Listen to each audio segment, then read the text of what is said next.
Sahana Bhavatu Sahanau Bhunaktu Saha Viryam Karavavahai Tejasvinavadhitamastu ma vidvishavahai. Om Shanti Shanti Shanti.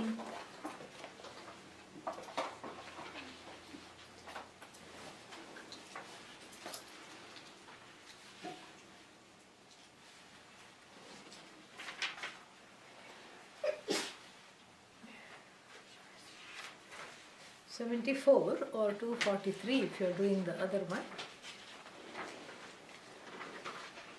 Tattvam padabhyam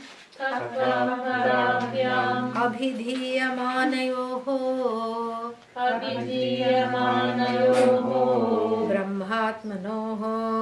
brahmatmanoho shodhitayoho yaditham srutyatayoho tattvamasiti samyak ekatvameva pratipadyate muhuh. Yeah. So the word the sentence tat tvam asi. What is it saying? You are that. What is that? That means the cause of the universe. The cause of the universe is always referred to by the word that. Because who is being addressed? The one who knows or the one who doesn't know? Who doesn't know. One who knows? What are you doing in class then? Nothing else to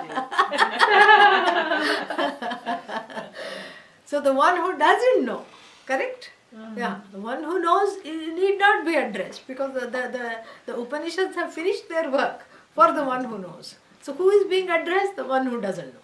So the one who doesn't know is trying to reach something because the one who doesn't know always thinks of Brahman as far away, out of reach, out of sight, out of grasp.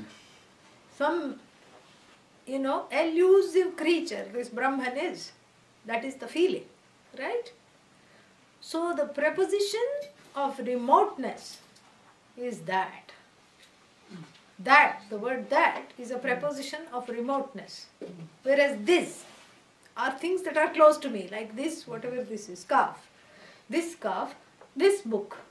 But that door, that wall, that gate, that driveway. So the further you go from what I consider I, the further I go, there is less of this and more of that. Correct? This means everything belonging to me, everything close to me that I can objectify very easily.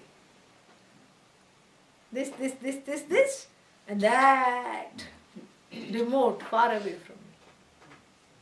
So to whom Brahman is not remote, that means the Tattvamasi has done its job. They are not being addressed here by Tattvamasi. Tattvamasi, the sentence, this famous sentence in the Chandogya Upanishad, is for people who still think of Brahman as that Brahman. Not this Brahman, not I Brahman, but that Brahman somewhere far away, who knows where it is located, who knows some days even if it exists, because there is doubt. If that doubt comes, what to do? Very simple way to go around it. Ask yourself, do I exist? What answer will come? Hopefully? Yes. Then that means Brahman exists. Why? Because there is no other Brahman than being you. Yeah, there is no other Brahman. So that business is not a very, it's a very deep thing here, Tattvamasi. So it is going along. Sometimes the Upanishad, out of the kindness of its heart, goes along with your ignorance. Goes along with the person's ignorance. Primarily why? Because it's otherwise if you tell somebody that you are the whole, you are limitless, and what are they going to say? Yeah, right. They're not going to believe. They're not going to, actually there's nothing to believe. They're not able to see it because they are mired in this being separate from that. Yeah. So the Upanishad has to unite the this and that. Look at how hard the Upanishad works. It's not easy being, the Upanishad, or for that matter, being a teacher of Vedanta. So the Vedanta teacher has to unite the this and the that when there is neither this nor that. For the student. So as to unite, bring the this and that closer, closer, closer, so that this becomes one with that, when there was no this, no that. There was only that one, which is this one, which is without name, without form, which is at once everything, and which, has not really split into many. So it's very, difficult, not easy. So the Upanishad, being the teacher par excellence, goes along with the student's psyche. Because you have to only go where you are. You have to teach the person at their level. You cannot suddenly say there is nothing to talk about, go home, Because that is the student already is wondering, how did I become Jiva? In fact, we spent the whole last hour discussing that. So now, therefore, the student has to be told that, okay, you see two things, let us assume two things. Let us also see two things. And what are the two things? This, you, and then that. So this you, which we are talking about, is really that. So first you separate in order to unite. You create an artificial separation, or you go along with the artificial separation that is mired in the mind of the student, and then very beautifully you bring it together according to the pedagogical tools of the Upanishad, which we will see in the next few verses. Very beautiful part we are coming at, and how this separation is brought together. Very beautiful. So now here the Tattvamasi is a sentence, is a lead sentence from the 6th chapter of the Chandogya Upanishad, from the Sama Veda. And here there are two people. Who are they? Shvetaketu. And who is that? Is the student or the teacher? Student. Abba. Okay. So, and who is the teacher? His father. His father. What is his name? Huh? You take guess Udalaka, but maybe. Udalaka? Uddalaka. Uddalaka, daddy of Shvetaketu. And Shvetaketu is extremely mired in duality, and it's hard enough to be mired in duality, but he's proud of knowing so many things that are not himself, really, because that's all he knows is not I, not I, not I. So the father has paid for this very expensive education to the Ivy League Vedic school called Gurukulam, from which he has returned, the Upanishad tells us, insufferably proud. Insufferably proud. I mean, meaning the parents are sick of him, they cannot stand to be in the same room as him. He listens to bad music, and he listens to it badly, very loudly, and he won't do the chores. He thinks of himself as the one with the biggest GPA, and is insufferable. Then finally the parents look at each other and say, what happened? Did we give birth to him? What has he become? And the father says, let me take care of this. And he approaches the son. This is the Upanishad story with a few modern embellishments. Yeah. To bring the story up to the correct, 21st century. So then the parents, talk it over and they approach him. And the father asks a question. Did you ask for that knowledge, knowing which everything is as though known, as well known? And what does Shvetaketu say? He should have said Knowledge. no. Yeah. He should have said, no, I did not ask. But being insufferably proud, he says, there is no such knowledge. Oh. What do you mean there is no such knowledge? Well, because I was the smartest, boy in the whole college. And if there was such a knowledge, the teacher would have taught it to me, the teachers. But the teachers didn't teach it. So there is no such knowledge. Or the teachers themselves don't know it. Both two possibilities he gives. And the father gets very upset and asks again. And the Veda never repeats herself. So when the Upanishad there is a repetition, that means there is something there going on. So the next time again asks, did you ask for that knowledge, knowing which everything is as though known? And then he says, okay, you mean there is such a knowledge? And that is how the father turns into a teacher. And the father says, very beautifully, he says, Agre, in the beginning, means before all this that you see, all this, you see, not all that, all this, that I am able to objectify, that you are able to objectify. Before all this came to be, what was there was one Sat alone. And one also you can multiply, correct, or divide. One becomes half, becomes so many decimals, you can go 0.00000 and you can have fractions. And he says this one, and he qualifies by the word non-dually one. So before all this was there was only Sat. And that Sat, that there was only one source of existence, the Is belonged to Sat, the Is belonged to Ishvara. What are the first two letters of Ishvara? Yes. See, told you. So, the Is belongs to Ishvara. And then what? And then all this, which is that Sat is only one, non-dually one. All this was Sat. And what is it now? Asat, right? No. Even now it is Sat. That Sat which has become this Sat. Because you see, you have to start somewhere outside of you. You have to start with something that you can recognize. This is the pedagogy of the Upanishad. It is so beautiful. You have to start somewhere that you can objectify. And so you can objectify the five elements. You can objectify earth. And you can objectify the sky even. It is harder to objectify space, but you can still objectify space even though it's subtle. So that's how the Upanishad proceeds, and the teaching proceeds very beautifully. So he says, this Sat, which you can objectify, was indeed that Sat.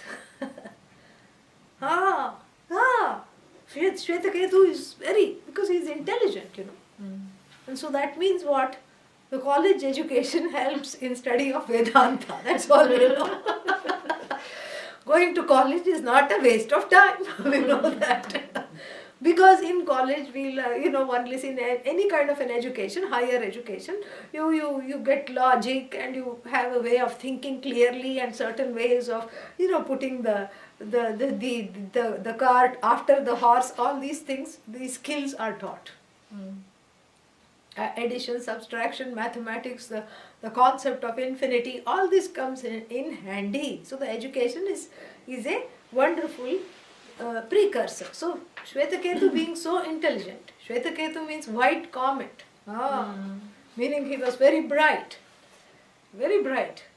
and so he was as bright as a comet, and so here, of course, he was in awe and completely in love with this knowledge, and he kept saying, tell me more, I want more.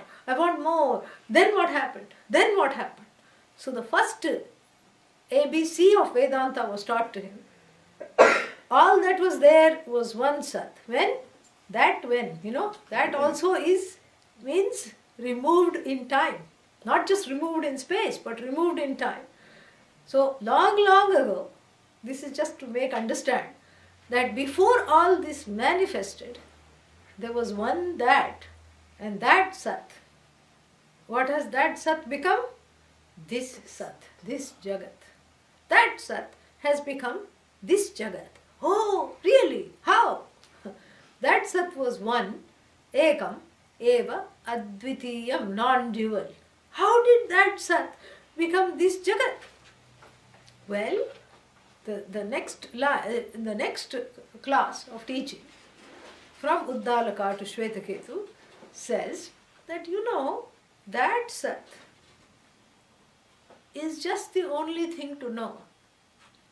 Just like if you know one lump of clay, one ball of clay, you know the whole world of clay.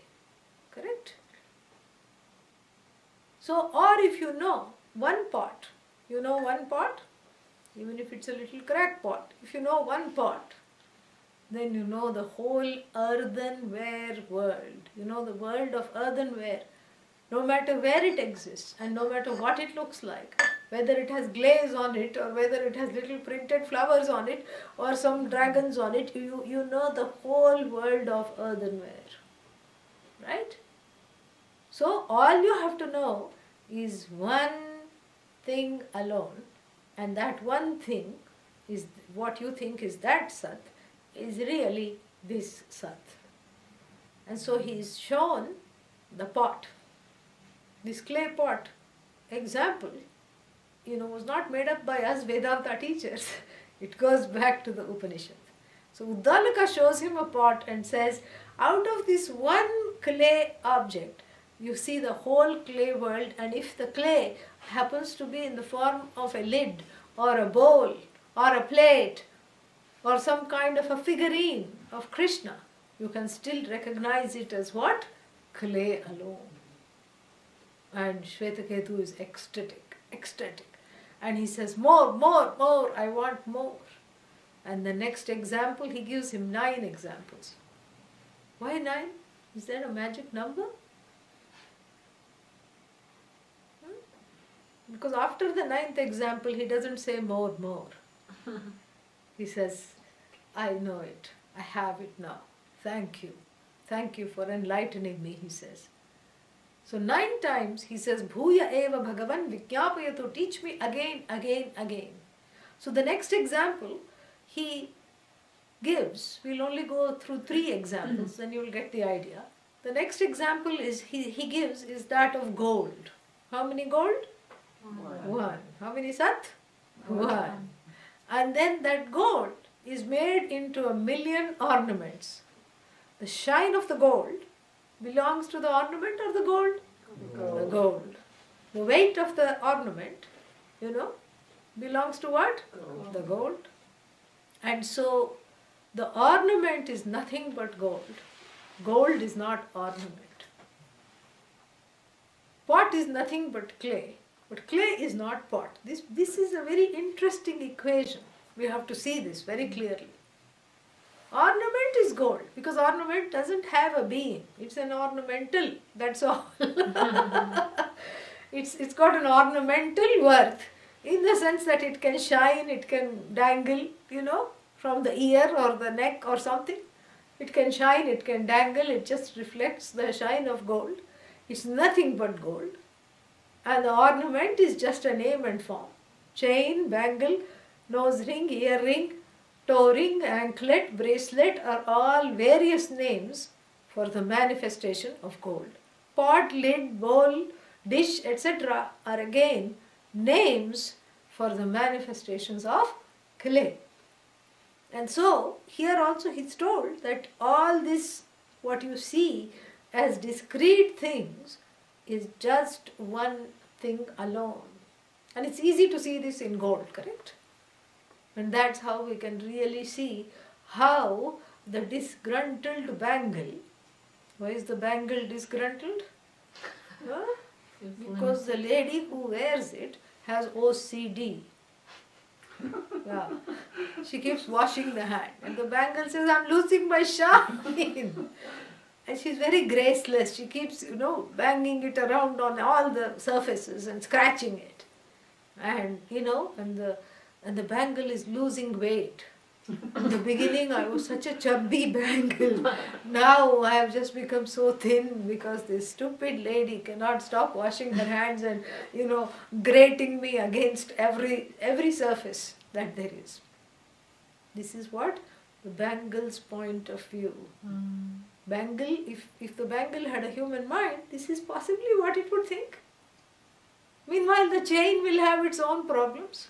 Yeah.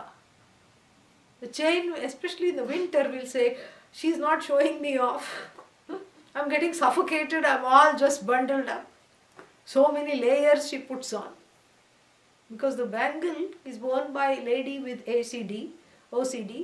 The chain is worn by a hypochondriac. Always worried about getting flu and cold. Wears 3 more sweaters than needed. Okay? Who is this? This is the lady who is wearing the chain. And if the bangle and the chain, they prayed each of them independently to Bhagavan, to Ishvara, and said, because they are also jealous of each other, because they have human minds. Bangle is jealous of chain because bangle feels like it's not being taken care of lovingly. Yeah. Whereas the chain always is close to her heart. And look at this chain, she is so nicely there, sitting next to the heart. And anything happens, if she's afraid she's being mugged, she doesn't catch hold of me, she catches hold of the chain. This is the bangle's lament. Oh Lord, next life, make me what? A chain for a change. And then the chain also is not without problems. The chain's not being shown. The to chain world. is not being shown, it doesn't have its time in the sun, and it likes fresh air. Yeah. Especially a Eugene chain in the winter, imagine.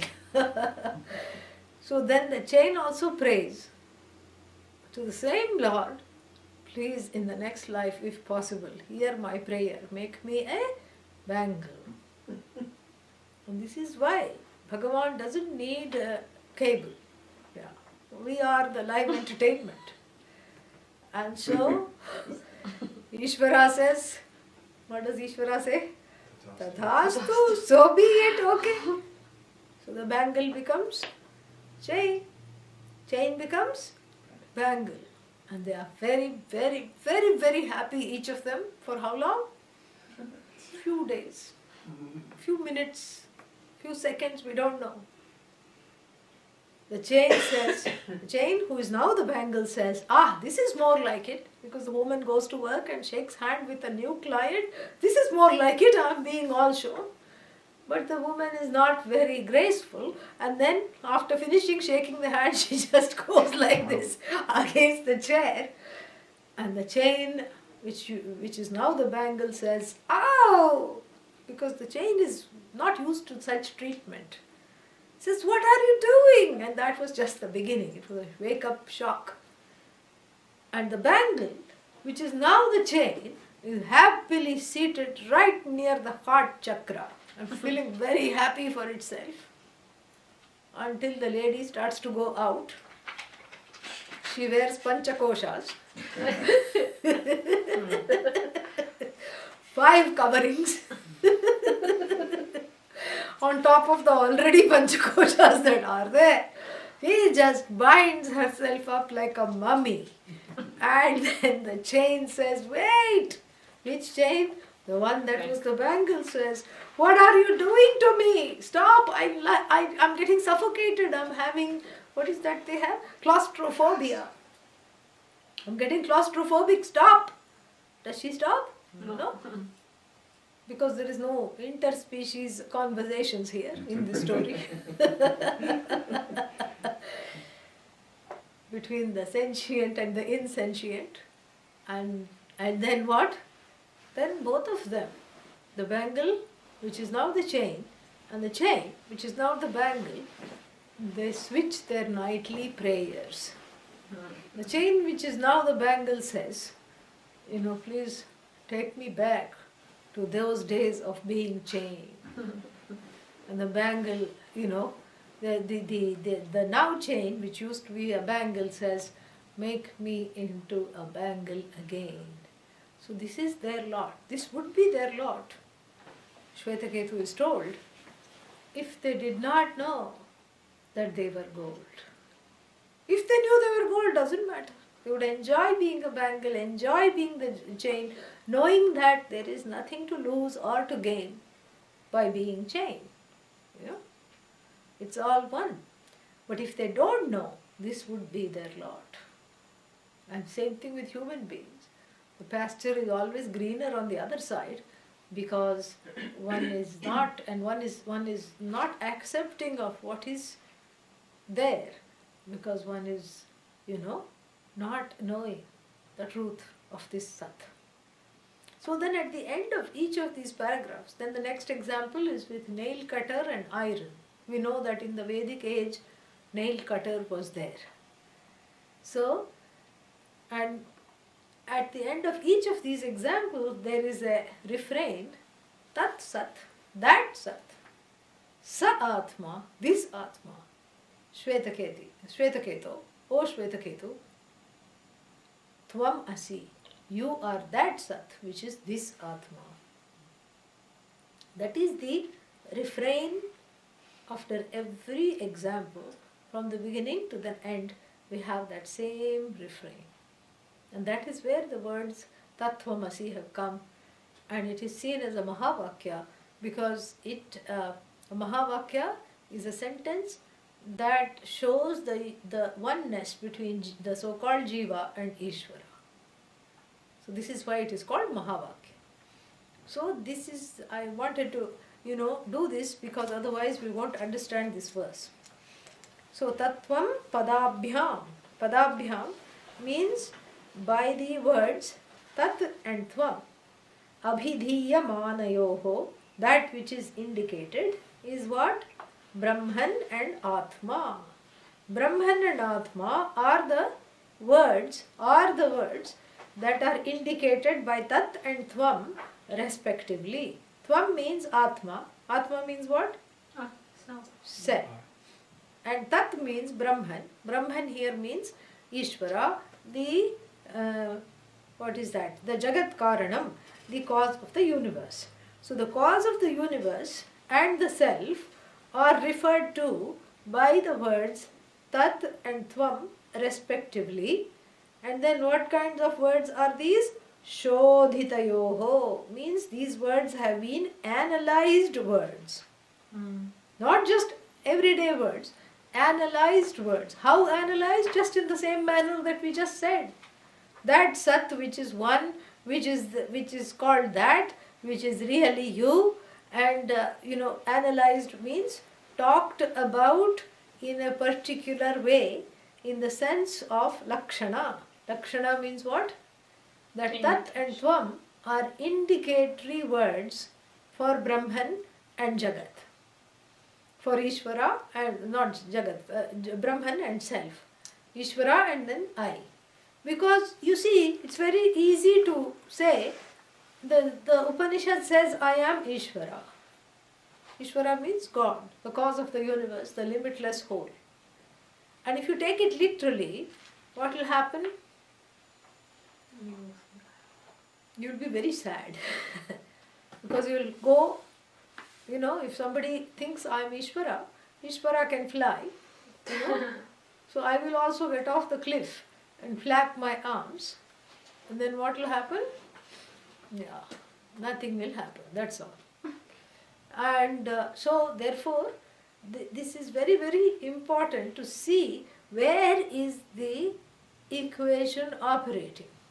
It is not literally, it's indicatively. This is important. It's not saying you are Ishvara. You are Ishvara means what? You are all pervasive. Then how come you are sitting in the classroom? Why can't you be also at home at the same time? You are all pervasive and you are all knowing. All knowing means what? Omniscient, right? Many people, the ones who say I am omniscient, sometimes the person doesn't know the spelling of omniscient even. Forget all knowing, we don't even know the spelling of omniscient. There is a doubt where the I and the E go. And then, all pervasive, almighty, all everything. And so this is the overt definition of Ishvara, all pervasive, almighty, everything. And then the overt definition of Jiva is helpless, small, abandoned, ignorant, non-pervasive or small pervasive. This is the overt definition of a Jiva. If at the level of that overtness, if we try to make the two into one, disaster results. Yeah. Because we have to take off that garb which is called the Ishvara robes, and we have to take off on the Jiva side also. Certain things we have to take off and certain things we have to retain. So what is taken off and what is retained is very important. This is called Lakshana. The indicatory words of the Tattvamasi operate in such a way they indirectly take the I to that all-pervasive cause of the universe. They indirectly repatriate this I to where it belongs, and the whole Ishvara-ness in the sense of the cause of the universe, it's not at the direct level. So, because if it's at the direct level, then one will become very sad. Because if I'm already Ishvara, I should have all these things. I should know many languages. I should know all the languages. I should be able to fly. I should be able to do everything. I should be able to, influence other people's destinies. I should know the law of karma. I should know everybody's past lives. I should be able to read everybody's mind. That is not there. So which means what? Which means that there is some other thing that is operating here. And what is operating here is this equation. And just as in an equation, you have to transcend. This is where we can use the word transcend. We have to transcend the overt differences to find the underlying identity. That is what we have to do with the words Tat and Tvam.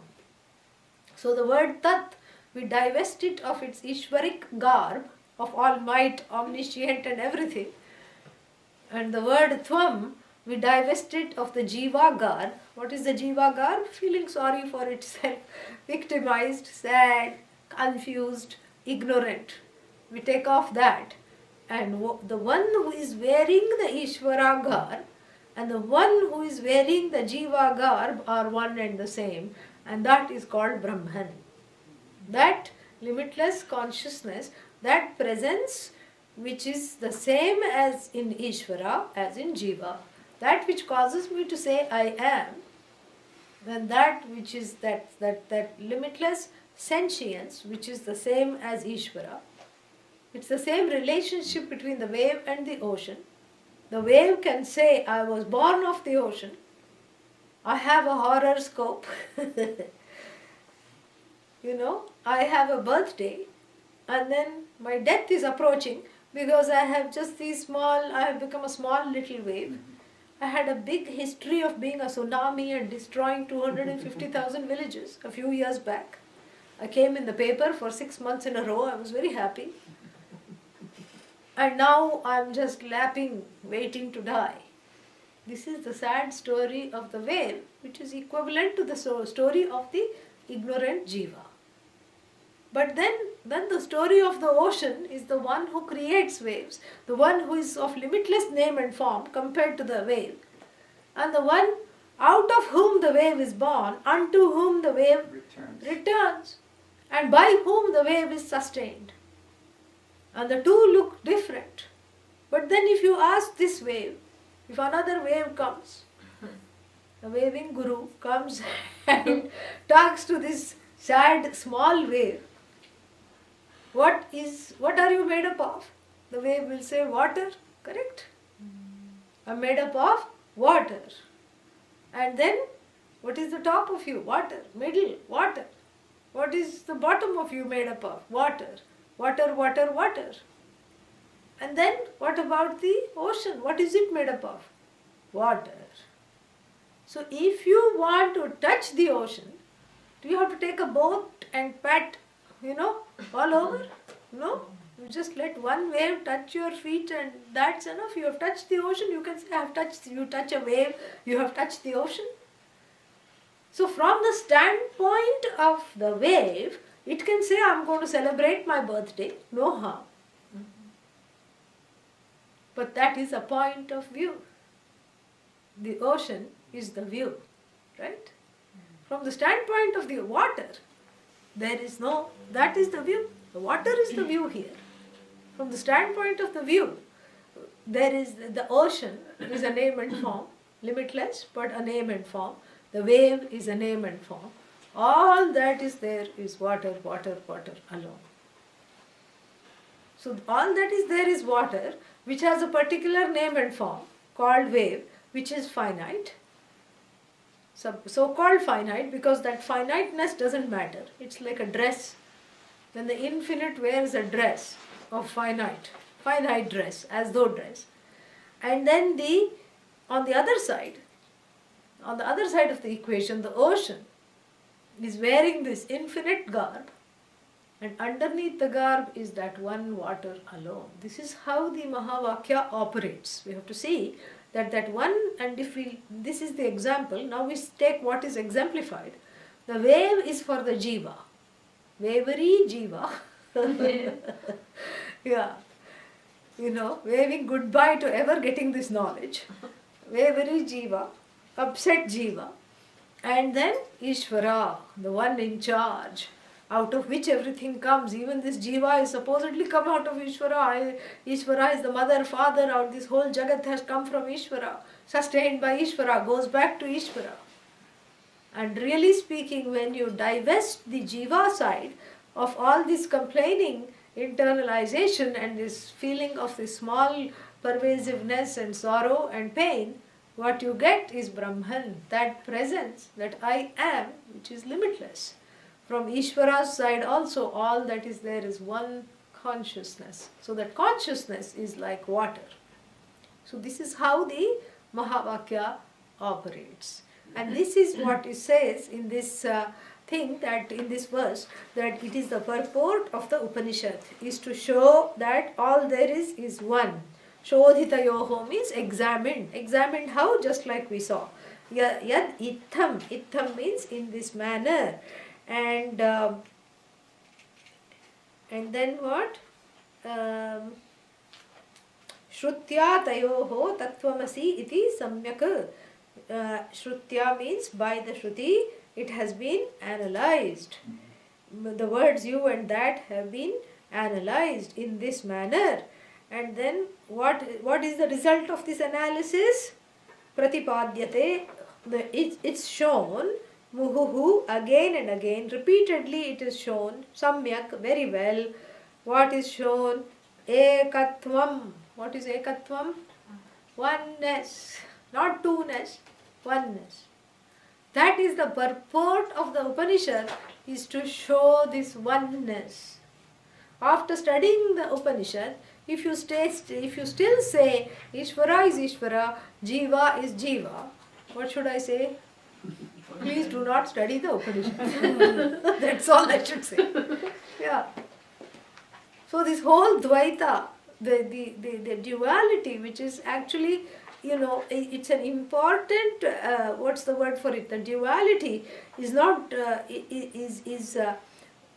is there on the level of the seen, but it is transcended on the level of that from the seer, from the point of view, from the view of the seer. So the duality is an important point of view, and to a certain extent one finds oneself in duality in the everyday, and the duality becomes a starting point for the quest, because I can't stand this duality, I want to be one with everything. That becomes the starting point of the quest, and the duality also becomes an important rung on the spiritual ladder, because it has the potential to give what is that called? Bhakti. What is bhakti? Devotion. Yeah, devotion and surrender. It's very important. Without that, it's very difficult to console oneself in so many ways, and to prepare for this knowledge. I'm not saying it's impossible, but it is difficult. So the duality is not to be, shunned away and made fun of. what we are saying is that the duality has its place, just like the point of view has its place. But the point of view cannot replace the view. Yeah. A view is, the point of view is enjoyable as long as I know the view. I can enjoy the point of view. I can compose sad song. I can say, give me darshan. But if I don't know that all this is one, the duality becomes very costly. This is what we have to see. We have to see the place of this very clearly. So the duality becomes costly because even the Dvaitin, even the dualist, if you ask what do you want the most, they will say, I want to go to heaven, some kind of a place where Krishna is, or they will have some, and become one, merge into God. And that merging is oneness, correct? Yeah. Yeah. So we say you don't, with this itself you can do it right here, you don't have to go to heaven, because heaven it also is a finite place. We say you were never separate to begin with. So it's not really that different. Even the ultimate, goal of duality and the qualified duality schools of thought, both of them, they want to become one with God. And even so many other, in other religions also, you want to become unite with God. We say you are already one with God. You can find out how right now, right here. You don't have, without going anywhere and having one more experience, right now you can see how you are one. And so that is the difference, really speaking. So then, ekatvameva pratipadyate muhuhu, and this is said that the oneness is the purport of the Upanishad, and this is again reiterated in the Vivekachudamani, because there are many people who distort the meaning of the Upanishad. Even this sentence Tattvamasi is taken to be Atattvamasi. If Tat means that, Atat means what? Not that. You are not that. Do you feel comforted now? No. You are not that. You are not at all that. Oh. Yes, you are not that. That's not very comforting. Yeah. So therefore we have to say, because this goes against the human quest. The human quest is for oneness. You want to become one with your work, you want to become one with a soul mate, and you want to become one with the soul. That's what it is really. You want to become one with the object of desire, and really understanding that all objects of desire are a real spoof for what you want. What you want is, the truth of you really, which manifests as so many desires. Yeah. So more we will see when I come back. We'll take a break from the classes, winter break. And then after I come back, we will start up again sometime in the beginning of February. Om Purnamadav Purnamidam Purnat Purnamudachyate Purnasya Purnamadaya Purnameva Vashishyate. Om Shanti Shanti Shanti. Hari Om Shri Gurubhyo Namaha. Hari Om. Questions? So why 9? Why 9? Because that's when he said enough. 9, they say, is a very auspicious number. It's a number for infinity. It's the number of the snake eating its own tail. I thought that was the 8. No, the 9 is the snake consuming itself. The snake is Shakti, so it's reproducing itself. So in that sense, it's infinite. 8 looks like infinity, correct? Oh. So after Upanishad, No, Wednesday. I'm just talking of Friday. Oh, okay. Yeah. I have a question. 3 years Yes. ago. Is there any way to realize this knowledge without language? Yeah, but very, very rarely does it happen. In the sense that, that means that language was already there. You see? I mean, the understanding was already there. And then we say, okay, if the understanding was there in certain minds that are very highly evolved, when did it come from? It came from last life, where they had this teaching in the form of knowledge, in the form of language. So really speaking, it's not opposed to language, but it's not also opposed to silence. Both of those things we have to understand. And there is a lot that is to be gained after gaining some, of this knowledge through language, to sitting quietly with oneself And when one sits quietly with oneself, there is a deepening of the understanding that goes beyond knowledge, beyond language. Because silence is not Brahman, neither is talking Brahman. That which is indicated by silence is Brahman, that which is indicated by words is also Brahman. Yeah. So the words just, when you say Sat, Chit, Ananda, those words are not Brahman, they indicate Brahman. So they indicate, they point and they drop away.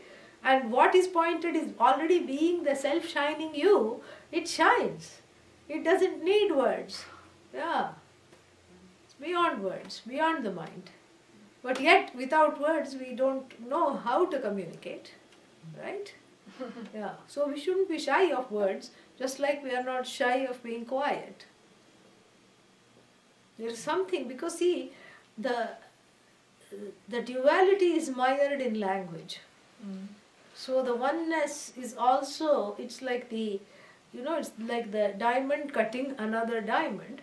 The oneness is also communicated through that language, and it erases the dual perception. Yeah. Very fascinating. Good question. Very nice. Yeah, Wednesday there will be class. Sunday there is the chanting of the entire Gita here from 3 to 7. All are welcome to come. And Wednesday there will be class. After that we will have a break.